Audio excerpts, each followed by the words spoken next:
And now we have a panel discussion on the new era of global conflicts, using data-driven analysis to understand and prevent violence. Because we have such a large audience here today, if you have questions during the panel discussion, please email them to harrisschool@uchicago.edu. Again, that is harrisschool@uchicago.edu. We will gather your questions and share them with our moderator. Ethan Bueno de Mesquita is professor and deputy dean at the Harris School of Public Policy. Dr. Bueno de Mesquita's research and teaching focus on political violence, the internal organization of rebel groups, formal political theory, and electoral accountability. He is the founding director of the Harris School of Public Policy's Center for Policy Entrepreneurship. He graduated from the college with honors and received a master's degree and PhD in political science from Harvard University. Please join me in welcoming Dr. Bueno de Mesquita and our distinguished panel. All right. Thanks for staying.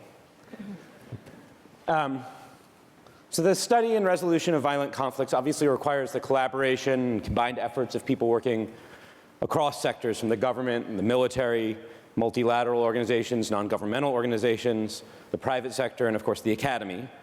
And so to get this conversation started today at the launch of the Pearson Institute, we have a panel of distinguished speakers from across many of those sectors, who I have the privilege of introducing and moderating a discussion among. So immediately to my left, Joe Felter, retired from the US Army as a colonel following a distinguished career as a Special Forces and Foreign Area Officer. He now conducts conflict research as a senior research scholar at Stanford Center for International Security and Cooperation and a research fellow at the Hoover Institution. Julie Smith directs the Strategy and Statecraft program at the Center for New American Security. She's held posts in both the Pentagon and the White House, most recently serving as Deputy National Security Advisor to Vice President Biden from 2012 to 2013. Simon Henshaw has spent 30 years with the US Foreign Service, currently serves as Principal Deputy Assistant Secretary for the Bureau of Population, Refugees, and Migration, and so is a very busy person at the moment. Ian Solomon is the Vice President for Global Engagement at the University of Chicago and formerly served as the United States Executive Director at the World Bank. And Jim Robinson is a renowned political economist, co-author of the book Why Nations Fail, one of the world's leading experts on political development, and as of this year, I'm happy to say, my colleague as a university professor at the Harris School, the first faculty member at the Harris School to hold that distinguished title. So this is our panel.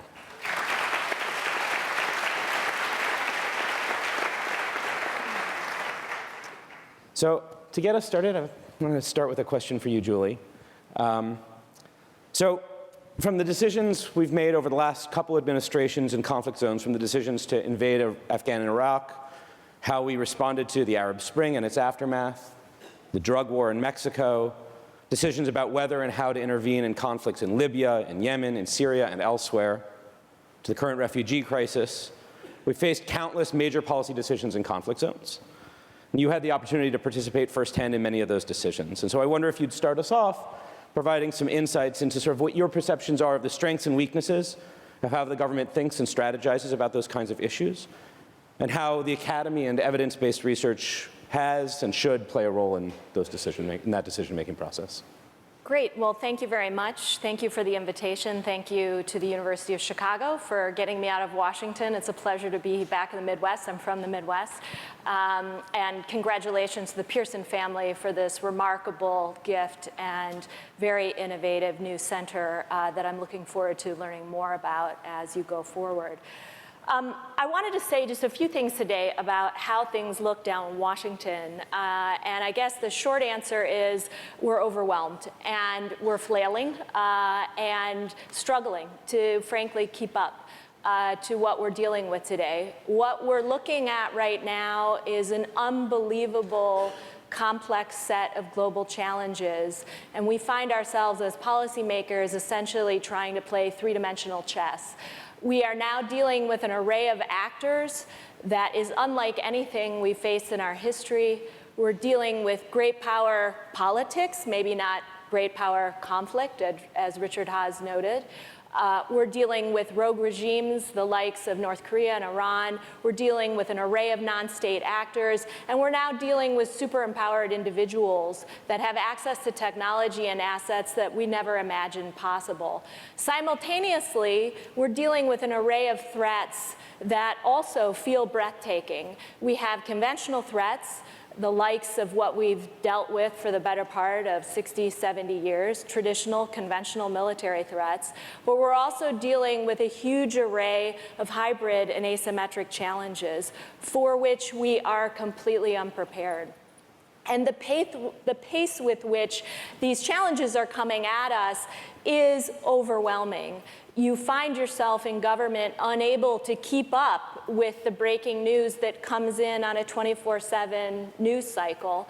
And as a result, you're dealing with this huge array of complex challenges with a toolkit and tool set that is entirely outdated and ill-equipped to deal with these cross-cutting challenges. So as policymakers, you're sitting there in the Situation Room trying to deal with 90-minute meetings that range from Yemen to Libya to Iraq to South China Sea to Russia's annexation of Crimea in the span of, say, 90 minutes to 2 hours with a toolkit that looks much like it did in the 1960s.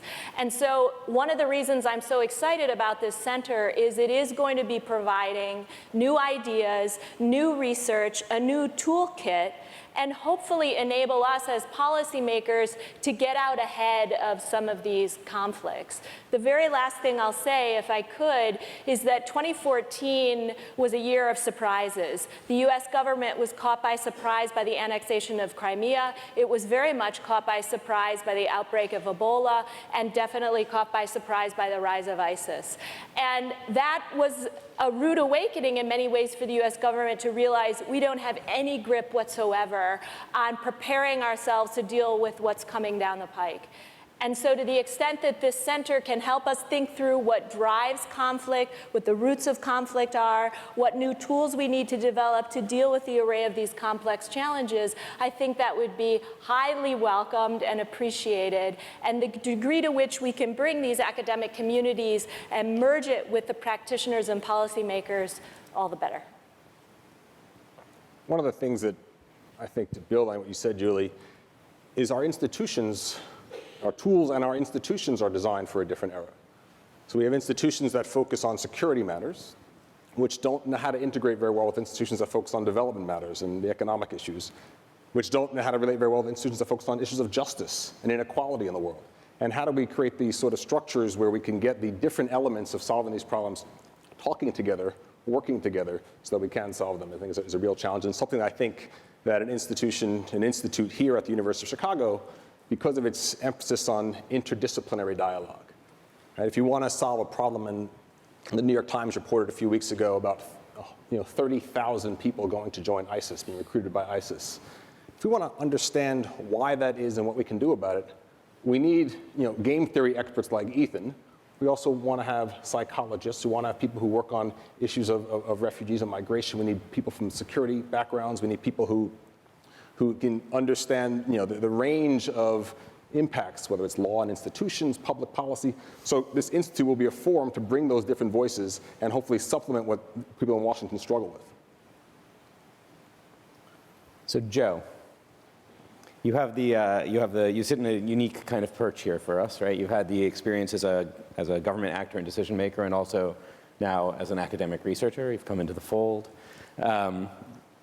I'd be interested in your take a little bit on these kinds of issues and some of the practicalities of it. What does it look like from the government side, collaborating with academia, which I know you did during your time in the military, and what does it look like now from the academic side, trying to collaborate back, and how's it gone? What have you achieved, and what are the barriers? Ethan, again, echoing everyone here, just my sincere thanks for being here, for being invited. This is just an extraordinary effort by the Pearson family, and it's a real honor to take part in this today, because I do think it will change the world. But to your question, here we are at University of Chicago, which is known for a lot of its great economists. So let me throw a real complex economics theory out there, supply and demand. I think there is a demand for evidence-based research out there.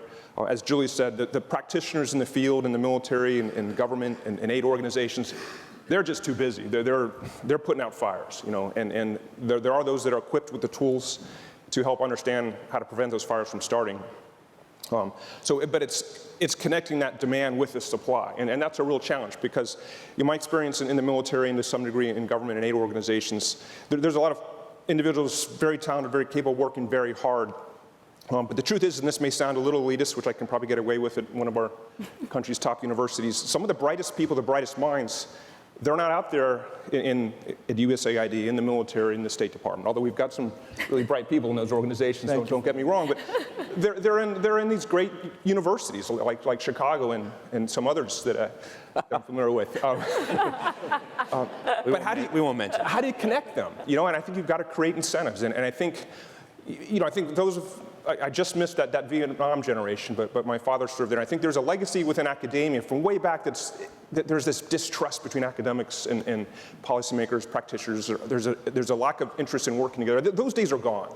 I think there's a huge demand. My experience in the field, you know, so working with really visionary leaders like General Petraeus, General McChrystal, and others, they want those tools. They're putting out the fires, but they want individuals to get involved. And the challenge is how do you create those mechanisms? And when I was in the field, so to speak, I remember my last tour in Afghanistan bringing over some pointy-head academics from, what was that school in New Jersey? My colleague here, Princeton, was it?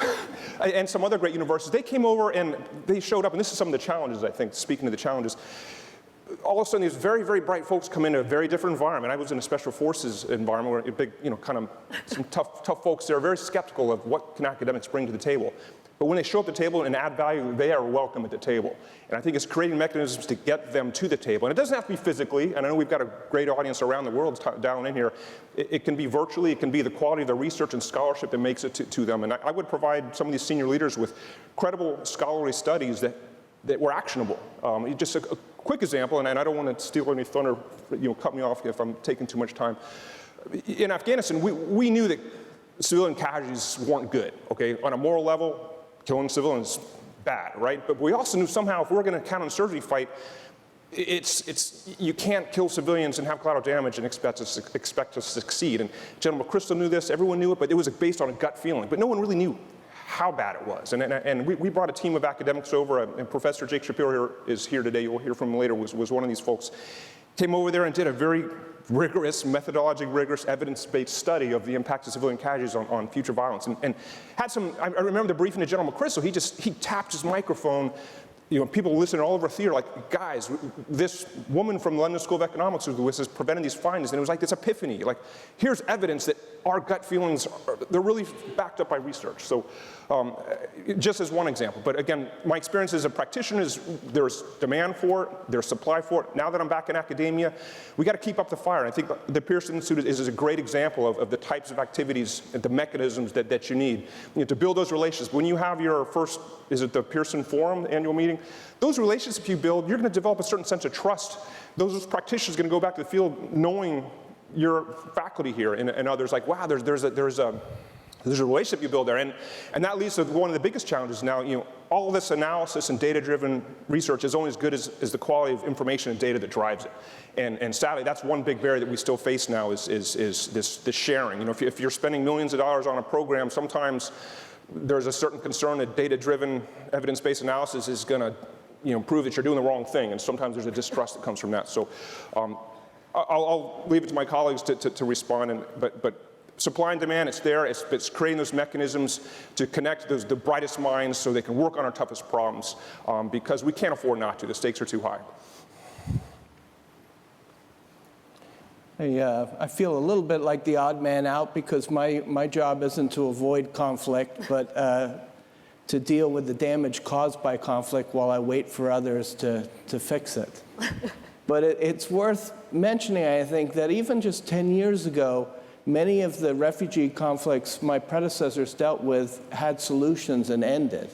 But here in this era, we have new refugee crises coming at us, but not ending. That's why we have 60 million people now that are displaced. It's not like several years ago where things, Sierra Leone, for example, began, horrible crisis, was solved, ended. We don't see any end. So we're very, very dependent on data-driven analysis to figure out how to respond to these growing crises. And one example I can give you is that there's been a realization, it's obvious to those that work in the field, that more and more refugees are no longer located in traditional camp settings, but now 3/4 of them live in urban areas or towns and are not in camps. Well, that means something to people that work in my field, because we were used to, for so long, providing services to people in a closed location where we provided all services. And when I say we, I mean the humanitarian community as a whole. But now we have people scattered throughout cities, so we need data on their needs. We need good analysis on how to provide to them. And we also need a bigger picture analysis on how to respond to changes among refugee populations. So without this kind of information, I don't think we can succeed in dealing to the small portion that we are right now with the growing crisis. So my thanks very much to the Pearsons for making this contribution. I believe that it will lead in important directions in helping us in our field. Last comment, whenever I say data-driven analysis, and I think Joe made this comment too, it's not just the data, it's the analysis. It's got to be good analysis. It's got to be done by people who know what they're looking at, know what they're talking about, can be misused by the misinformed and ideologues. I want to use the refugee crisis as a launching point, maybe, to come back to something Julie said and also something that Richard Haas said in his remarks, which is the refugee crisis is on all our minds now, and we can see that there's sort of pressing questions to be asked about now. How do we respond? How do we help people live less miserable lives? Maybe how do we help stabilize the situation so they can get back home? There's these questions, right? There's a prior question, which is, I think Richard Haas referred to acts of omission and acts of commission. So we made some policy decisions about Syria and how to respond to the Syrian crisis, given the politics and the knowledge we had at the time. And I guess I'd be interested in your thoughts. Now we see what was presumably an unintended consequence of those policy decisions, which is a massive refugee and internally displaced persons crisis. And I think looking back or looking forward to whatever the next Syria is, if you think back on that decision-making process, what are the questions that you wish you had known answers to or even wished you'd known how to ask at the time that researchers going forward who are, as we've talked about, taking the long view here, might be thinking about? Well, there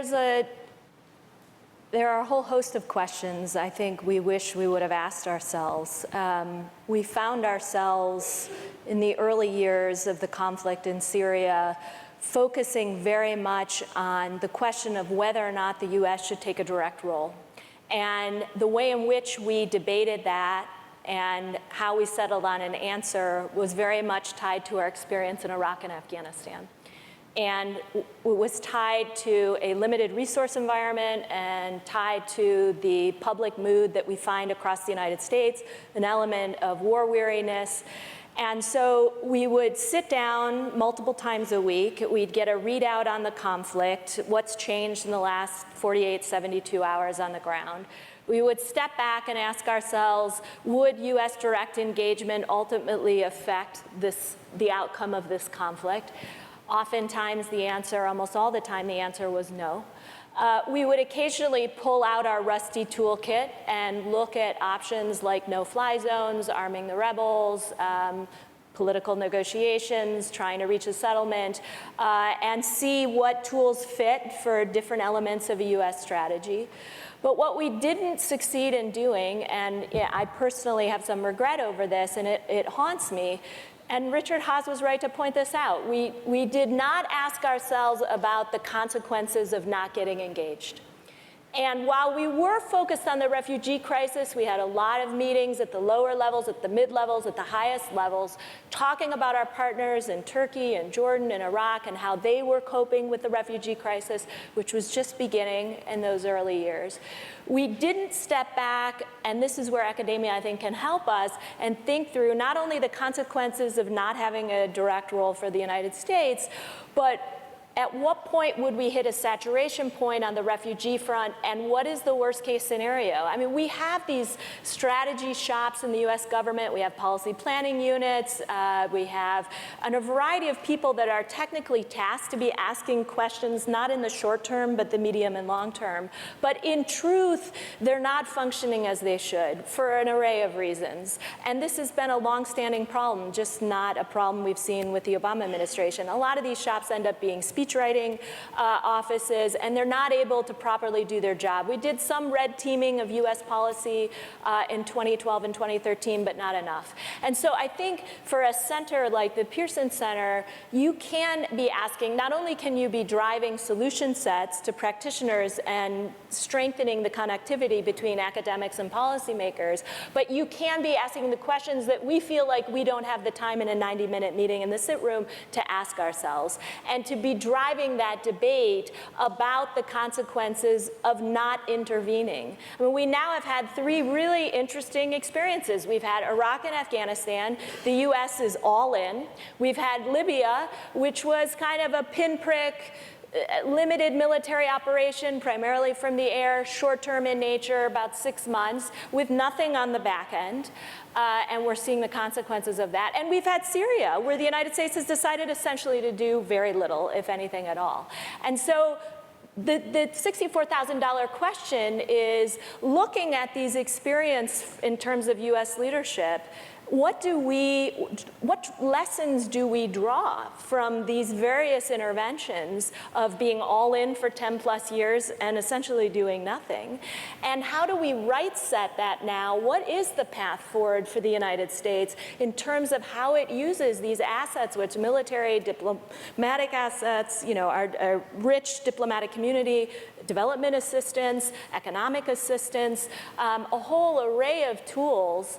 How do we use that to apply the use of US power? And the practitioners, as you noted, I mean, we're just running too fast. We can't take the time to have those meetings. We would always say, at some point we should really have a meeting and test, kind of look back at our core assumptions on Syria. And you know what? We never had that meeting, because you're just running, it's like spinning plates. Something's always dropping, and you get, suddenly there's a Coney video, and you're like, oh my God, we've got to have a meeting on Coney. And you're distracted by whatever's in the news or on Twitter in that snapshot of time. And I think by the time you're in the Situation Room on many of these conflicts, it's almost too late. Yeah. I mean, the fundamental challenges of long-term institution building in areas of the world that are not currently in the headlines, but where we are facing the potential for spiraling out of control in areas of criminal violence and narco trafficking and human trafficking, where there are vulnerabilities and fragilities in many parts of the world, where we should be thinking about now, how do we invest in legal institutions and in justice institutions and building those institutions, which frankly, by the time it gets to the Pentagon, is on the list of things they're going to get to when the next time we have a moment of peace to reflect. But that moment doesn't come. And I think one of the values of an institution like Chicago and the Pearson Institute is, we can take the step back and also be objective. It's very hard, I think, for many elected policymakers to suddenly say, we're going to change course. Voters don't want you to change course. The people who are reading your talking points on the Hill don't want you to change course. The ability to actually say, we may have made a mistake. It's a very hard thing to do, but academic institutions in search of objectivity and truth have to do that, have to have the courage and the confidence to say, no, the data is pointing somewhere different. We need to change course here. I've only been in this position for 2.5 years. And it always strikes me that when I started 2.5 years ago, we were still talking about the crisis in Syria ending fairly quickly, and that Syrians would be going back. That's right.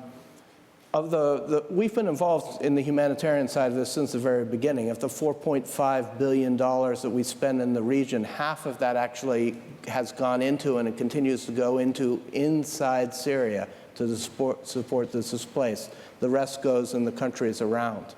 But if I think about what I would have liked to have done more of 2.5 years ago, which would have been to prepare for the long-term residence of Syrian refugees in Turkey, Lebanon, and Jordan.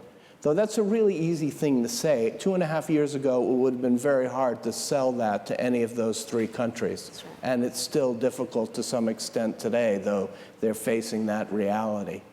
And just one other point on another level, international humanitarian system is obviously strained by these crises. And there's a lot of talk about whether or not the international system we set up, which is sort of a post-World War II setup that was revamped in the 60s, fits today's world. And there's a lot of discussion, a lot of debate, people calling for that to be done.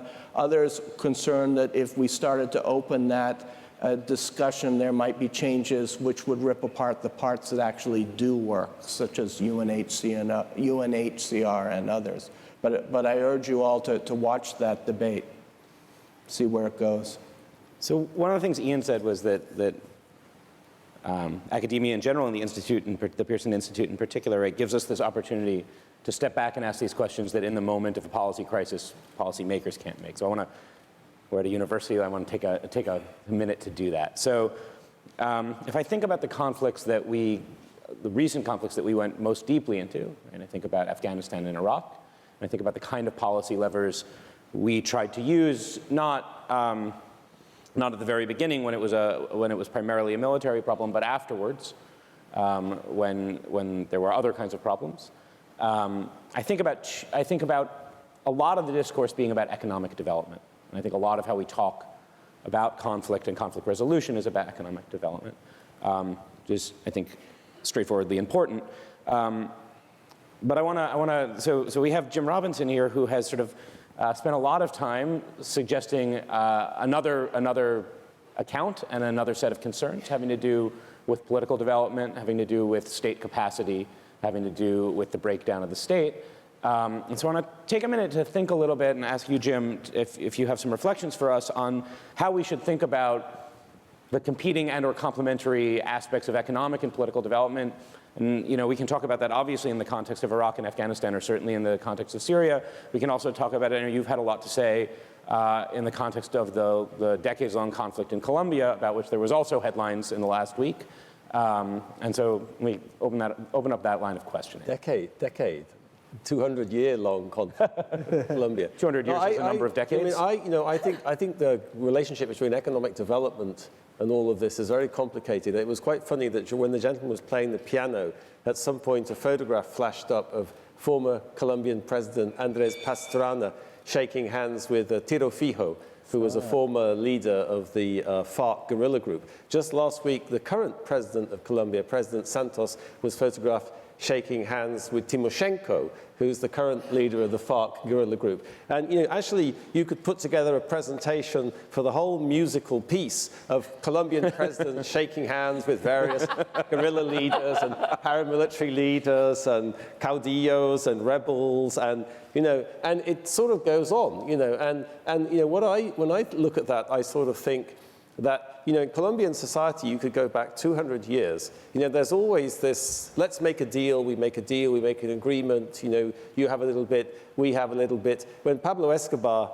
the famous drug lord, emerged, they tried to make a deal with him too. They got him into politics. So what's the point of that? The point of that, I think, is that the endless sort of conflict in Colombia reflects the way sort of society is organized, reflects the way the state works, reflects the way society interacts with the state. It sort of reflects a generalized sort of lack of authority. And so I look at that, I say, well, okay, so there's going to be a peace agreement with these chaps at the moment, just like there were lots and lots of peace agreements in the past. In the end, the one with President Pastrana didn't work out, but lots of the other ones did work out.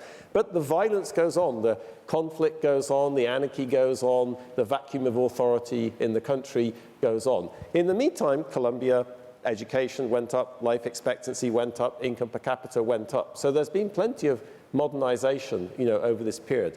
So I think this is much more about the way authority is organized, the way the state is organized. And I would like to echo this comment about social psychology. You know, who could read the newspaper about Islamic State and not think, gosh, I really don't understand that. You know, a lot of this literature in conflict is about economics, the economic trade-offs, the costs, the benefits. It doesn't make any sense as an explanation of what's been going on. And, you know, anthropology, social psychology, you know, one of my own sort of personal problems, sort of trying to understand the things I'm interested in, whenever I get to some place, you know, I come with this baggage of social science theory and ideas, but it turns out that social science theory and ideas was developed by people in England and United States and Canada and France, you know, but the thing is, that's not very representative of how people are in the world, of people's psychology, of people's institutions, of people's social norms, the way society functions and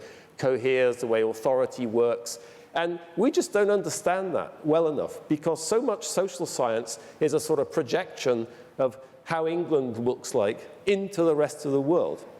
And as I've worked over the years in Colombia, in sub-Saharan Africa, you just see, you know, you have to sort of deprogram yourself to understand what's going on because you come with so many preconceptions. So I think, you know, one of the reasons this Pearson Institute is so exciting is that we can get all of that on the table. We can sort of think creatively, you know, do lateral thinking or whatever it is, you know, and just try to address some of these issues in a different way. So, you know, there's been, you know, economists have got interested in civil war, but there's just, they come with their own tools and they say, oh yeah, this is an economic problem. So, you know, but it's a much broader thing than that, it seems to me. And I think that's what's so exciting about this initiative. And if I can just piggyback on that, the notion of bringing these international voices into the conversation and how important that is. You know, we're joined, I think, by webcast with scholars in India and scholars in Paris. The university has centers that's set up across the world. We have one in Beijing, in Hong Kong, we have London. How do we get more voices into this debate so it's not a bunch of American or European, always, academics, but it's the academics from the developing world. We get more of the, you know, the South-South voices and the South-North exchanges, because I think it will force us to ask a new set of questions. Again, just to comment on from the refugee world, there's a lot of study right now on looking at how we can greater integrate development with humanitarian work. Traditionally, they were seen as separate. Humanitarian work was just to keep people alive until they could go home or move on. Development work is obviously very different. But with more and more refugees living within host communities which need development projects themselves and not going home soon, we're looking at ways and we're experimenting with tying those two elements together. So that, for instance, when you're looking to help a humanitarian, a refugee group in a city in Lebanon, you also look at the host community and its development needs, and you bring in some development money to improve development, which also helps the refugee community. That's something, too, which is very much dependent on data and learning exactly what those communities need to move on. Ethan, I think the understanding the role of economic development on conflict is, I think, a great example of the good that can come of a study here like at the Pearson Institute, because it's really counterintuitive. And my experience in the field is, hey, economic development, good. Jobs, good. Programs, good. Education, good. All these things, just intuitively think that gut feeling, of course, if we do these programs, we're going to see the results we need. And we know, even without sophisticated evidence-based analysis, that's not the case. So economic development, I think, is a great field. I know you've done a lot of study yourself and others here in the room as an example of just how much closer to the nuanced truths we can get by this evidence-based approach, or political development, too. In Afghanistan, there's a saying is, counterinsurgency can only be as good as the government supports, and really understanding, the barriers that, short of some type of legitimate governance, then any of your efforts in the other areas like security are just going to run into a brick wall. And it's those sophisticated studies with these diverse, multidisciplinary academics and scholars, I think, are going to help us get closer to the truth. And I would just echo that. I mean, the need for cross-disciplinary work is just greater than ever. I mean, we still have a government that is very much structured based on kind of a stovepiped approach. We have folks that have a regional expertise. They're a China expert or they're a Yemen expert. And then we have the functional experts. I do CT, I do WMD, I am a cyber person, whatever it is. And those worlds are having trouble coming together. As you noted, more and more we're finding the need to merge, say, the humanitarian assistance with the development folks, or the refugee issues with development. We've got the Department of Energy now reaching out to state. Climate covers both the diplomatic community, but a range of other US government agencies. And so finding both the individuals that can bring this type of cross-disciplinary work to the government is important, which I hope the Pearson Center will help with, but also helping our government think about the way in which they can structure their work so that you don't have teams off in separate corners not talking to each other and sharing important lessons and knowledge. Joe, I want to put you on the spot for a minute. So we've been talking about humanitarian aid, economic aid. People didn't take my debate on my bait on political development. So I'm going to push back on humanitarian aid a little. So you've written some of the most important studies of how we think about the relationship between humanitarian aid, development aid, and conflict. And you alluded in your comments to the idea that there's some counterintuitive stuff there, but it's not just counterintuitive. Your studies and other of the best studies done by academics on this stuff, right, point to really severe unintended consequences kind of problems. That food aid can be stolen and turned into increased conflict rather than decreased conflict. That development projects can spark rebellion rather than these kinds of things. So I'm interested in a little bit of some of the substance of that research and hearing other people's reflections on what we think about that, what we think about the not just the nuances, but the opposite of what we think kind of stuff, right? That there may be real unintended consequences of the programs that feel like they must be good to us. And then also from people who've been working in government, how those kind of findings sit in the decision-making process, right? How we take those on board when the best studies point to the things that we're spending a lot of money on and that seem like they sure sound like the kind of things good people would do to help the situation, turn out to go the wrong way. Sadly, there's just so many examples of these well-intended efforts to use economic development to reduce violence and address the roots of conflict. But it's really challenging, and it's my experience is like Iraq and Afghanistan, for example. Some of the biggest development projects actually we find with some studies really have no impact on reducing violence, and sometimes they have the exact opposite effect. Sometimes part of the budget for a big development project is a big security component. So if you subcontract that out, you got a bunch of money to provide security. Maybe you just pay off the Taliban not to attack your project for the period of time, and then you get security. And there's a serious unintended consequence. In a counterinsurgency environment, in a couple of cases, Iraq, Afghanistan, and the Philippines, which I've studied,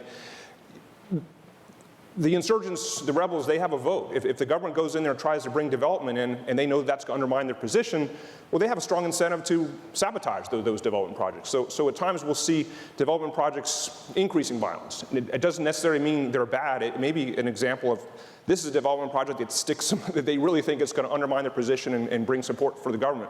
Which leads me to another point, Ethan, is you have to be careful how we, and I think you alluded to it, Simon, how you analyze the data that you have. And that's, maybe that was you mean.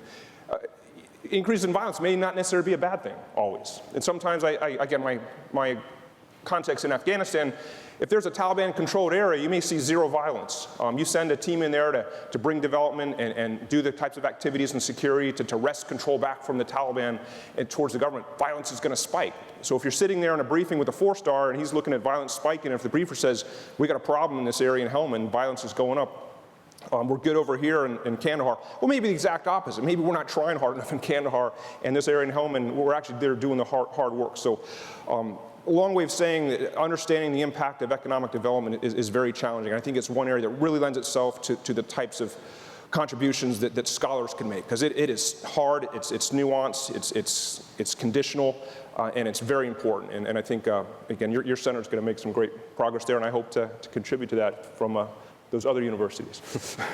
All right, so I have some questions that have come into us from the audience. I apologize that we're not going to have time for all of them.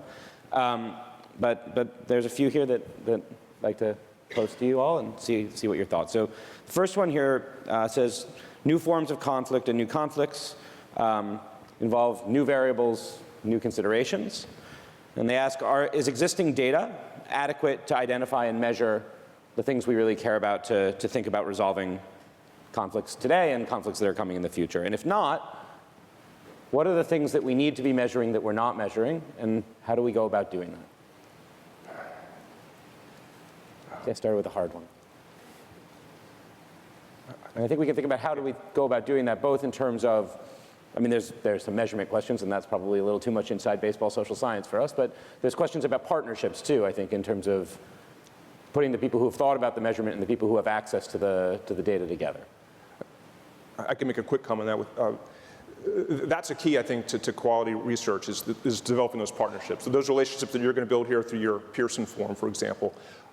There's a lot of data and information out there that is not being shared with academics for no good reason. You know, there's maybe one column in that spreadsheet with a few names on it that prevents a wealth, a trove of information from being shared. So any effort like the Pearson, your organization here, to create those relationships so you can do that, encourage that type of information sharing is key.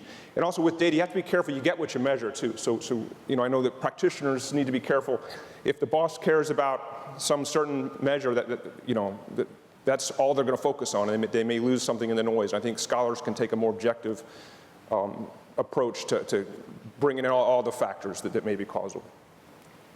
I think it's hard to, there's some real work that needs to be done to define measures of things that are hard to measure, like the quality of governance. We have a couple of metrics there, you know, how long it takes to maybe get a judgment, how long it takes to, you know, maybe file a paper. I'm not sure any of them, we have the best measurements for understanding governance. We have the, you know, transparency metrics, but I think there's more work needs to be done thinking through the sorts of data we want to collect around this issue of institution building, which may be among the most important for long-term stability. One of the things that some of the comments have already pointed to, I think, is in terms of kinds of data we look at and you get what you measure, is a question, an issue that came up in some answers to previous questions about, and lurking under all of this, is this issue about short-run versus long-run decision-making. And say, is an increase in violence, you know, this month a good thing or a bad thing? Well, that depends on whether it's in the service of some long-run goal or not. And so one of the things I'd be interested in hearing about is, and of course, you know, the issue of inside government making short-run decisions versus outside of government, is how we think about, from the perspective of doing the research and doing the decision making, how do we think about creating ways to think about the long run and not just the short run, which is a form of thinking about the right kind of data? I mean, yeah, this is one of the biggest challenges for policymakers. You know, the president comes in, he or she will have, you know, any cabinet member, head of an agency, will arrive on the scene with a certain set of strategic priorities. And you think to yourself, okay, I am now leading this shop, I want to get X, Y, and Z done. The problem is the world doesn't cooperate, and it jerks you around, and you find yourself distracted and having to respond, and you lose sight. The problem of strategic attention is very real. And you see that even with this president focused now on legacy. He's worried about finishing the final year and a half in office, ensuring that he checks a couple of his core priorities, getting his objectives done. But he's pulled in 50 different directions by burning crises. And so the degree to which policymakers can find better ways to grapple with responding to today's burning fires, but maintaining that strategic attention. I mean, the rebalance is case in point. President Obama came in convinced, along with all the other members of his cabinet, that the United States needed to pivot to Asia. He's had a hard time maintaining focus on that objective in light of everything that's going on in the Middle East and a resurgent Russia and a whole array of other crises. And so thinking through how to assist a team of practitioners to give them the toolkit and finding even parts of the government that will be able to pursue that agenda while you have other people over here dealing with the issues of the day. I mean, we're going to have to do a much, much better job at that. I mean, the one thing I would say for folks coming in from the outside with advice, with their research, information on big data they want to relay to practitioners, delivery is absolutely key. I mean, knowing that these practitioners have maybe an hour or two to be briefed, you have to have somebody come in either from the private sector or academia. We need help from both sides, frankly. that have somebody who's had that exposure and understanding of where they sit and the challenges they face so that they can deliver the lessons from the big data or 10 years of research or on the ground in the field lessons to a practitioner that's sitting there dealing with both the burning crises and trying to deal with their strategic priorities in a way that resonates with them. And I've seen, having been in government, countless meetings where someone comes in and they're scary smart and they're smarter than 50 of us in government put together, and you know you're about to be wowed, but the delivery just, they can't relay it in a form that gets into a delivery of here's how you would apply this today, Mr. Secretary of State, Mr. Secretary of Defense, Mr. Vice President, whoever it is. And that's where I think this center will be able to play a helpful role in first convening these groups, but then hopefully giving the folks that are working in the center some exposure to some experiences in Washington so that they can have a better way of relaying those lessons and information. Please. I was just looking at it a different way. You know, I tend to think, like, since I'm English, like Winston Churchill, that countries get the politicians they deserve. So, you know, if people think, you know, politicians muddle through, I guess, but if people can think long term, then the politicians will have to think long term. So there's a role for universities and education and, you know, just trying to get the message out and the ideas out and the perspective out. But it's a give and take. I think that university leaders and academics need to learn to translate a bit more to policymakers, you know, and realize how to take long-term answers, but maybe using students, maybe using other people, break them into short-term steps you need to take, right? So here's a long-term thing. It's not just for you, policymaker, to have this in the back of your mind as you're fighting 17 other fires, but here are 3 things you should do this week, in the next budget, in the next time the next G20 meeting, whatever it might be. Break it into some smaller bite-sized pieces, because I think otherwise the bandwidth's too small. The world's too complicated, and there's not enough time to deal with all the crises. And you need to create incentives for these scholars to get involved in this work. Here's a challenge to the deans in the audience. You got to reward policy-relevant scholarship. I think there's incentives as it's set up now. As I transition academia later in life, I realized that, wow, you're almost penalized for doing policy-relevant research because it's not in a peer-reviewed journal that takes 2 years to get out. So I think if you can, and it sounds like you're doing it here, Ethan, if you can reward scholars for policy-relevant research, you're going to attract the level of expertise that these really important problems demand. And also for you scholars out there, we can't do real-time analysis for a fire that a practitioner has to put out. But don't be dissuaded from doing that hard work on a conflict that may have happened 5 years ago. Because, you know, if you do, you know, evidence-based, you know, quality research on something that occurred in Iraq or Afghanistan 5 years ago, those conditions are going to come up again somewhere around the world. When someone's trying to make a decision right now, you can almost have done the hard work, the heavy lifting, the critical thinking, and apply those lessons from that analysis to a current case. So I think there is value in scholarship, even if it's not real-time addressing today's problem. So we have a... Can I just make a plug for my bureau? Population, Refugees, and Migration is committed to funding academic studies. We've been doing that for a while. We cut out some of our budget every year, and it's very important for us, and we've used it to lay out long-term planning. And 2 areas we've done it: urban refugees, which I mentioned earlier, and also we've changed the way that the humanitarian system looks at responding to gender-based violence based on a number of long-term studies we've done. So we have a question that invites us, I think, actually to think about in a more specific context, this kind of question about short-term versus long-term and how do you do it. So the questioner is interested in the Colombian conflict and points out it's this long-standing conflict. There are these peace negotiations going on. As Jim points out, they may or may not fail. They've failed many times in the past. And so wants to know, suppose you were thinking right now, what kinds of questions should we be asking and answering so that we could make that a success over the long run? What would they be? If you have an answer. I think there should be. I think there's the major problem is that I think it will happen, but it will happen, but it won't change the way anything works, like all the other agreements. So it doesn't. The peace agreement, you know, doesn't change the way the society works. It doesn't It doesn't alter the root causes of the conflict. So I think there's insufficient attention to the root causes of the problem. You know, the discussion of the root causes of the problem in Colombia is like some sort of discussion from the 1960s and the Alliance for Progress, you know. So everyone is still sort of stuck in some rhetoric from the 1960s about inequality and land distribution. Of course, there's tons of inequality in Colombia.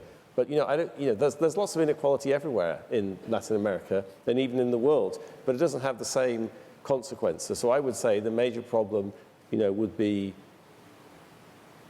what's the root cause of all of this? You know. My understanding of the Colombian draft of an agreement, it has at least 3 elements. One is around land reform, and one trying to address some of the issues of you know, arguably either economy or inequality, but land reform is a key piece. Another is about justice and how and whether we can actually hold people accountable, and it relies a lot on justice institutions that are going to be able to discriminate between different types of offenses by state actors and/or by rebels. And the third piece relates to, you know, how we think about.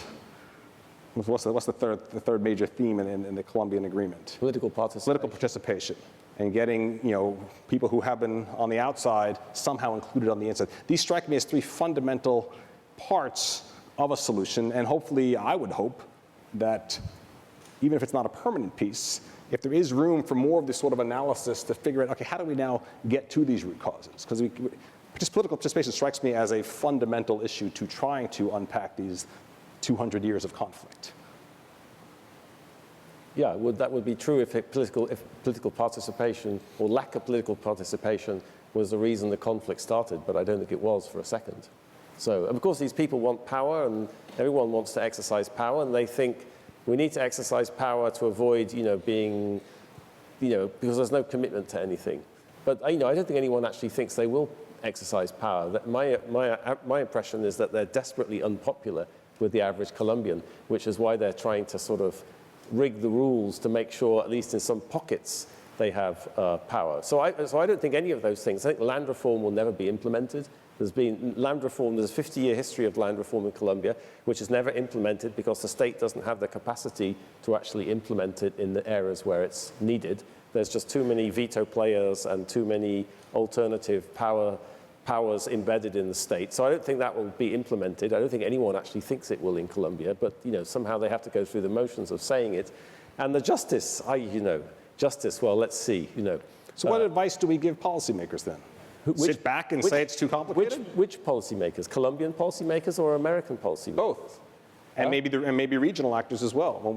What's the advice we give them, either in terms of data to collect or positions to stake out, or aid to provide? Yeah, one of the things which is sort of interesting about the negotiation is there actually has been, the international community, at least these ideas about international justice have put some constraints on what it's possible to get away with, you know, meaning, you know, I know that the government had to spend a long time explaining to the FARC commanders that they couldn't just if they just can't walk away and, you know, kiss and make up because the international community won't put up with that. So people will start hauling them off to The Hague and they don't want that. So we have to do something, you know, so quite what something is going to look like is very unclear. You know, my sense is that they'll try to blame all the atrocities and massacres on people who've already been killed and say, oh yeah, Comandante Reyes, you know, terribly sad, but, you know, he's been killed now, so it's all over, you know. So we're not really responsible for that. So there'll be a sort of trying to blame people who are kind of off the table.